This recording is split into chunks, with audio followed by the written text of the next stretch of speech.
Hello and welcome to Eat Good, and I'm your host, Kirly Sue. And this is the show where you, the viewers, have requested quick and easy, tasty vegan meals.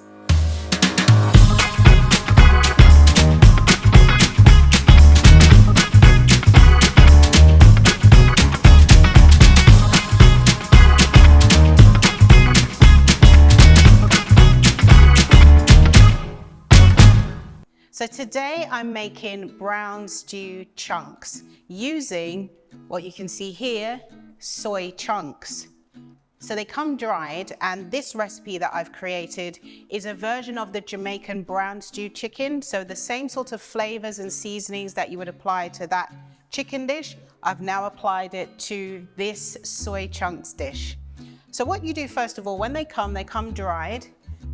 You put about 500 grams into a bowl and pour boiling water on it and leave it for about 10 minutes. Now it's already been here for 10 minutes, so I'm going to drain them and then we're going to put some seasoning onto it. Let me drain it.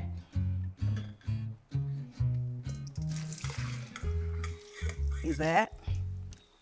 Make sure we get as much of the water out as possible. And then you just pop it back into the bowl carefully.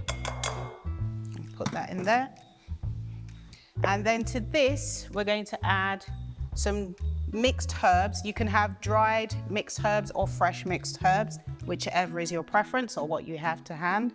Some paprika and some spices. Now at this point, the sort of spices that you like for wherever you are in the world, this is when you'd add them. So you add that, and you add a tiny little bit of oil, and that's all you add at this point. Give it a stir, so that it coats throughout, because the soy chunks themselves don't have much flavor. So what we're doing is giving it the flavor. So stir it like that.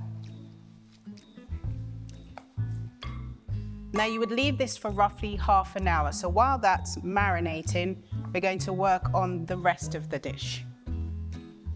So I'm going to put a tiny bit of oil into the pan. And into the pan, I'm going to put some chopped garlic and some onion as well, and also some spring onion.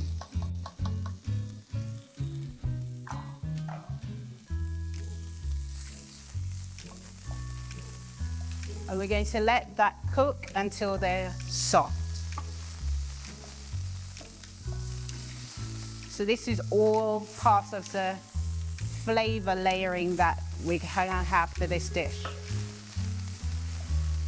Let me turn this down a little bit.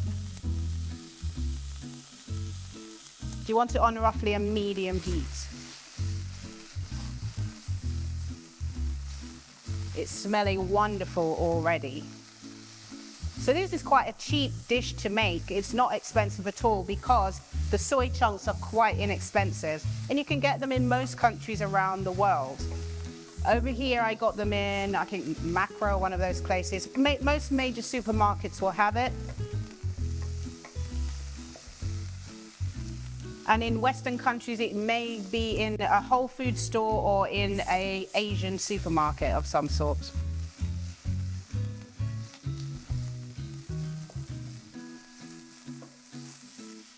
So then we're going to add the rest of the veg. So now that's got a bit soft and translucent. So we've got some carrot here, a bit more carrot. We've got some potato as well.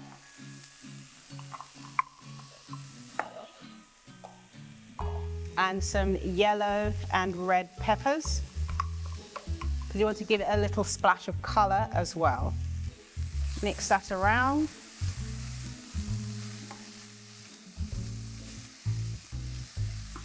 Need a tiny little bit more oil. Let's put all of that.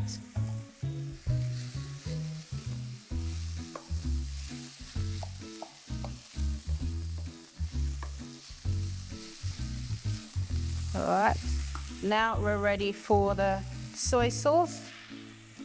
You can use soy sauce or coconut aminos or Bragg's aminos. Any of those is perfectly fine. And then we're going to add our ketchup.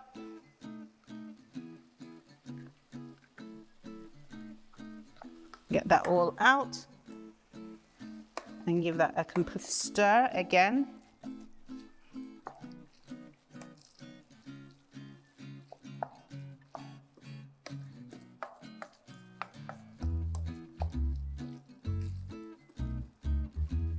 All right, and you want to let that cook down for about 10 minutes.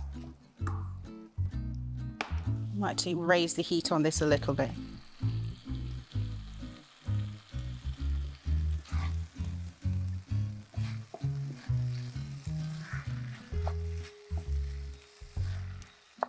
Right, so it needs a little bit of water.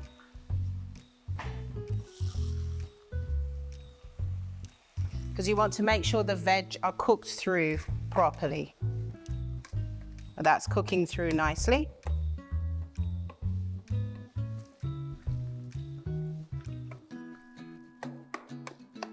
Right, now at this stage we're going to add the soy chunks.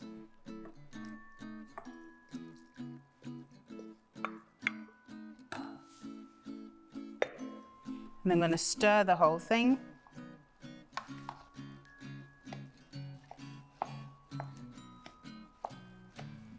Make sure you get a good stir so that all the veg and the soy chunks are incorporated.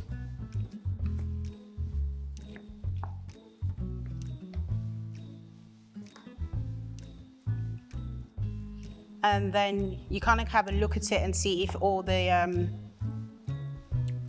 veg has been mixed through with the soy chunks, okay. And then that needs to cook down for another 10 minutes and then it will be ready. So as you can see, it doesn't take that long to make. The main thing is to make sure you soak the soy chunks. You can soak the soy chunks overnight in just cold water, but if you want to speed up the process, you just soak them in boiling water for about 10 minutes and then it's perfectly fine.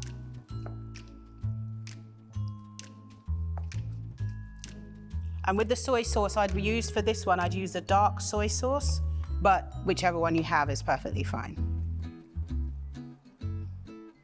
All right, so we just leave that for a moment and then we'll come back in 10 minutes. So now 10 minutes is gone and I've now served it in this platter and I'm just going to garnish it with some coriander, also known as cilantro. So put that here. So just give it a nice splash of color in the middle. Just unfold this one here. And this is delicious. You can serve this with mashed potatoes, with rice, with cauliflower rice, with any of your favorite side dishes that you like. You can serve this with. And there we have our brown stew soy chunks. Delicious. It's vegan, obviously, and it's quite inexpensive to make as well.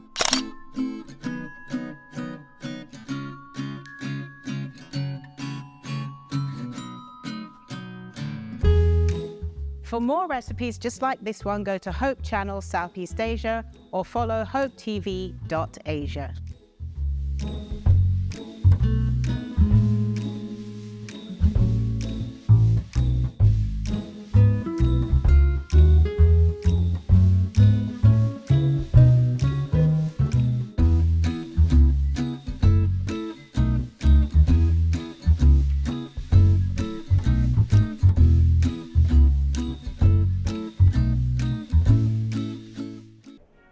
A vegan diet. I find it interesting how they utilize all the ingredients they have to make a variety of dishes that I myself sometimes prefer more than meat dishes.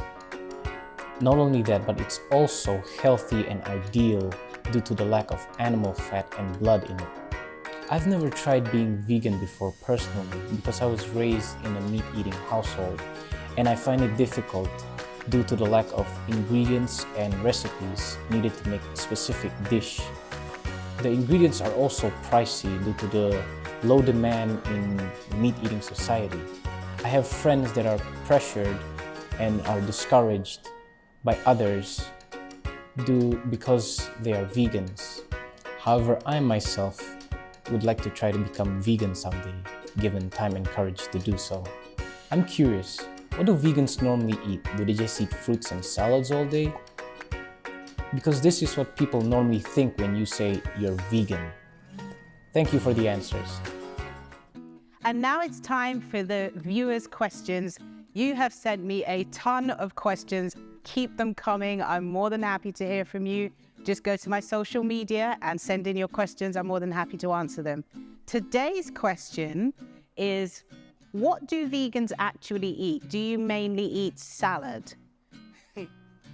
That's quite a funny question, because a lot of people think, okay, so if I have a vegan coming over for dinner, I'm going to give them salad.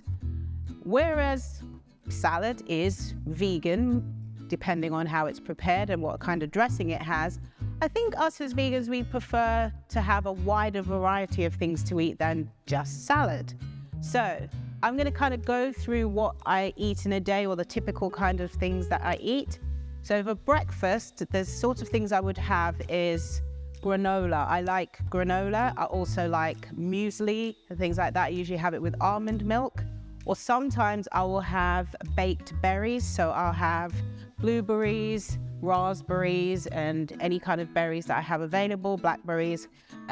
Roast them in the oven with maybe a little agave syrup or some cinnamon, and I'll have that with some plain vegan yogurt for breakfast. I also am quite happy to have herbal teas. Herbal teas are suitable for vegans as well, and different things like that. I sometimes have banana pancakes, because you can just use oats, banana, and a little almond milk, blend that together and just pour it on a pancake griddle, and that makes the pancakes. And those are great to have for breakfast with some sliced banana on top. So those are the sort of things I personally would have for breakfast. For lunch, if I'm having a packed lunch for sandwiches, I like all kinds of different fillings. So I'll have peanut butter and banana with a little drizzle of maple syrup or agave on it. I like that. I also like avocados with salad for a sandwich filling. I also like pickle with vegan cheese, and the list goes on. You can also have falafel balls with sweet chili sauce. All these different kind of things are really great. Tofu, cooked tofu that's been seasoned, that sliced with some sweet chili sauce is really wonderful in a sandwich as well. You can have it in a sandwich or a bread roll. All of that tastes wonderful. And then for dinner, I like cauliflower rice. Also like lots of beans, peas, pulses, and you make those into a stew. They're wonderful. I love that. I think my go-to and the one I like the most is chickpea curry. It's one of my favorite, but my ultimate favorite is stewed peas and rice, which are kidney beans with rice and plantain. Those are really great. So you can see the variety of food that a vegan has is quite endless, really, especially in this day and age where veganism is on the rise, and there's so many options available to vegans in this era, which is kind of the best time to become a vegan is now, because there's so many options available in major supermarkets across the world. It's like the whole world has suddenly woken up to veganism. Another thing for desserts, you can get lots of different vegan ice creams. Some of them, the manufacturers, I don't know how they make money because it does not taste good, but some of them have got it down to a science. It's just amazing flavors that you can get. One of my favorite is when I'm in Thailand, they make coconut ice cream out of just coconut milk, and they sprinkle the little nuts on top. It is divine, and you can get that in a lot of different places across Thailand, so that's one of my favorites. You can also get vegan jelly, strawberry jelly, and with that jelly you can make a trifle. So you have the strawberry jelly, then you can add some vegan cream, then you can add some fruit, then you can add some nuts on the top and really make a wonderful dessert. You don't have to miss out at all. Cake, I love cake. I'm also a YouTuber, and my best performing video is how to make a vegan sponge cake, which has thousands upon thousands of views. And if you use the sponge cake as a base, you can make lots of different desserts from it. So you can make chocolate cake from it, you can make marble cake from it. So if you have the vanilla cake as a base, it kind of opens up a lot of doors for vegan desserts. So you can see there's a wide variety of different foods you can have as a vegan, not just salad. And also fruit salad is something that when you go to an event, they think, okay, for the vegan option, we'll just give them a fruit salad. If you're one of those people, branch out. There's so much more you can do, and it's pleasing to people if you make a little bit more effort, because the good thing about vegan desserts is everybody can eat them. But the difficulty with non-vegan desserts is that only non-vegans can eat them. So it's always good to kind of think a bit wider when you're thinking of your audience that you're trying to feed. So that's it. I hope that answered the viewer's question. I'm sure that gave you lots to think about. There is a book that today's dish was from, based on the series. It's also called Eat Good. It's available from Amazon, anywhere you are in the world. Just go to Amazon and type in Eat Good by me, Kirly Sue, and you'll be able to get your copy. Eat Good is what you've been watching today. Thank you for watching. See you next time. Bye.